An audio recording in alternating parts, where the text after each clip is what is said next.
अस्सलाम वालेकुम। Learn and fun में आपको खुशामदीद। आज का हमारा लेक्चर है मेमोरी। अगर आप याद करने की सलाहियत ना रखते हों, अपने करीबी रिश्तेदारों के नाम भूल जाएं और इम्तिहान में बैठे हुए तमाम सवालों के जवाब देने से कासिर हों तो कैसी हालत होगी। So memory is the process of keeping information over time, यानी कि याद एक ऐसा अमल है जिसमें मवाद को जहन में भेजा जाता है, महफूज किया जाता है और इसे ज़रूरत पड़ने पर दोबारा इस्तेमाल किया जाता है। मेमोरी के 3 प्रोसेसेस होते हैं। Number 1 encoding. इनकोडिंग ऐसा प्रोसेस है जिसमें चीज़ों को मायने दिया जाता है, यानी कि इंफॉर्मेशन को जहन में डालना, एंटर करना, ताकि वो मेमोरी का हिस्सा बन सके। सेकंड है स्टोरेज। जहन में भेजी गई मालूमात को महफूज करना स्टोरेज कहलाता है। मेमोरी में स्टोर की गई मालूमात को इस्तेमाल करने और उसे तलाश करने को रिट्रीवल कहा जाता है। Stages of memory. 3 स्टेजेस हैं: sensory memory, long term memory and short term memory. First stage है सेंसरी मेमोरी। हमारे नर्वस सिस्टम को जो भी इंफॉर्मेशन हमारे 5 सेंस ऑर्गन मुहैया करते हैं, ये उनसे रिलेटेड होती है। फॉर एग्जांपल, अगर सारा ड्राइविंग कर रही है और रास्ते में उसने सड़कें देखी हैं, लोगों को देखा है, गाड़ियाँ गुजरते देखी हैं, तो तमाम इन्फॉर्मेशन उसकी सेंसरी मेमोरी में स्टोर हो रही है। सेंसरी मेमोरी में विजुअल मेमोरी होती है, जो कि फ्रैक्शन ऑफ अ सेकेंड तक चीज़ों को रिकॉर्ड करती है। इक्विक मेमोरी, जो 3 सेकेंड तक आवाज़ों को रिकॉर्ड करती है। इसकी कैपेसिटी बहुत लिमिटेड होती है। ये उतनी ही मालूमात रिकॉर्ड करती है जितनी हमारा ब्रेन इजीली एब्जॉर्ब कर सके। मालूमात तेज़ी से इसमें दाखिल होती हैं और उतनी ही तेज़ी से गायब होती हैं। सेंसरी मेमोरी में बहुत जल्दी इंफॉर्मेशन गायब हो जाती हैं, लेकिन अगर तवज्जो दी जाए और चीज़ों को याद रखा जाए तो वो शॉर्ट टर्म मेमोरी में मुंतकिल हो जाती हैं। शॉर्ट टर्म मेमोरी एक ऐसी प्लेस है जहाँ पर इंफॉर्मेशन कुछ देर के लिए रहती हैं या फ्यू सेकंड के लिए, और उसके बाद ये लेस देन अ मिनट गायब भी हो जाती है। इसे वर्किंग मेमोरी भी कहा जाता है, जैसे कि टेलीफोन नंबर को भूल जाना।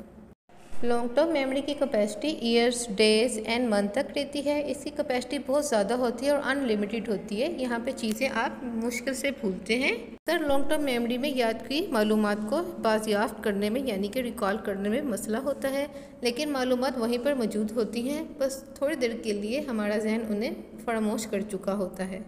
लॉन्ग टर्म मेमोरी की कुछ टाइप्स हैं।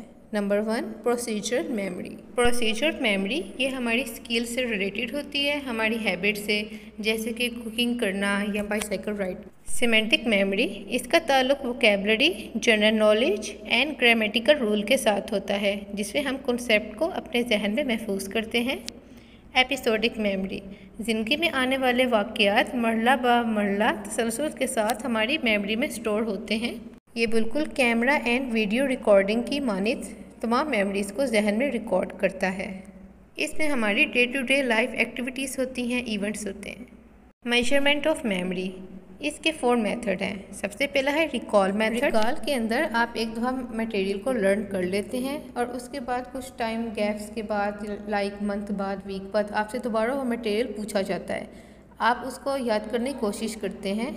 जितना अच्छा आप याद करके वो मटेरियल रिपीट करते हैं, उतना अच्छा आपका रिकॉल होता है। इसमें पर्सन को याद किया हुआ मटेरियल नहीं दिखाया जाता, ना ही उसका कोई क्यू दिया जाता है।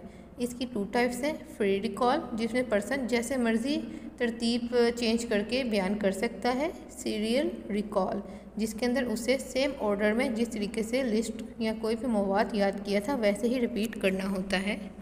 रिकॉग्निशन मेथड, इसके अंदर पर्सन को एक मटेरियल याद करने के लिए दिया जाता है, उसके बाद उसे एक ऐसा मटेरियल दिया जाता है जिसके अंदर अनसीन ऑब्जेक्ट भी होते हैं, और फिर उसे कहा जाता है कि शनाख्त करे, जैसे कि MCQ मेथड इम्तिहान में देखा होगा, बिल्कुल ही उसी तरह से ये मेथड भी होता है।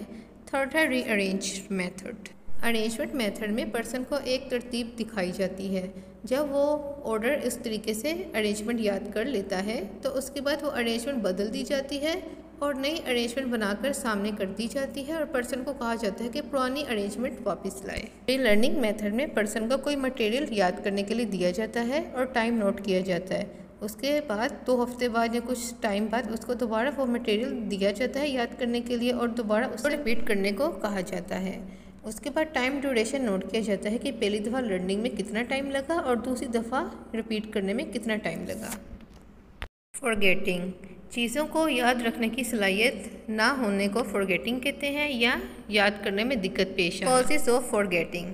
नंबर 1 इंटरफेरेंस, कोई भी चीज़ जो आपको याद करने में दुश्वारी हो, इंटरफेरेंस कहते हैं।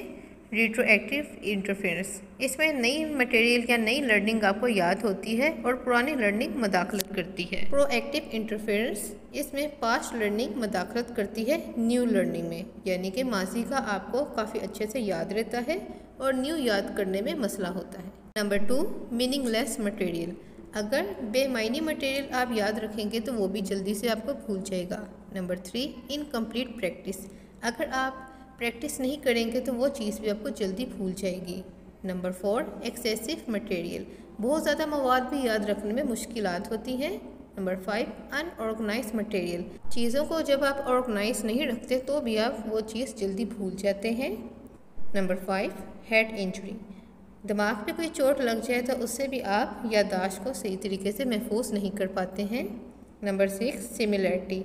मिलती जुलती चीज़ों की वजह से भी आप उन्हें याद रखने में धोखा खा जाते हैं। Number 7, motivated forgetting. कुछ चीज़ों को आप जानबूझकर भूलना चाहते हैं। उम्मीद है आपको हमारा लेक्चर पसंद आया होगा। चैनल को सब्सक्राइब कीजिए। अल्लाह हाफिज़।